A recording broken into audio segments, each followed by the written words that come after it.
Hey guys, what's going on? Kev here at Uphill Struggle. Doing a tranny in a Mazda 2010 CX-9. Pretty much got the intake and everything off right now.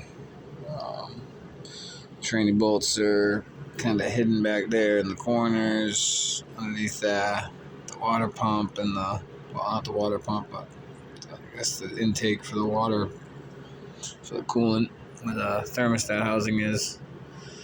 Some of the bolts are pretty deep in there, but this snap-on 3/8 drive, new super long locking flex head that I just got from the truck last Wednesday,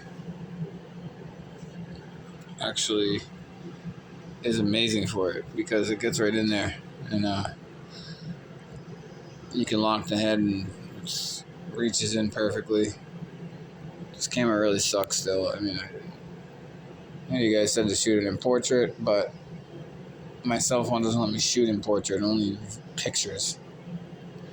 Anyways, the part number is FHLLX80.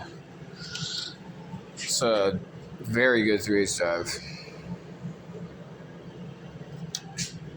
So, let's see. I'm going to go ahead and plug away at this, get the rest of the tranny out. And once I do that, I'll be waiting until tomorrow morning for the new one to come.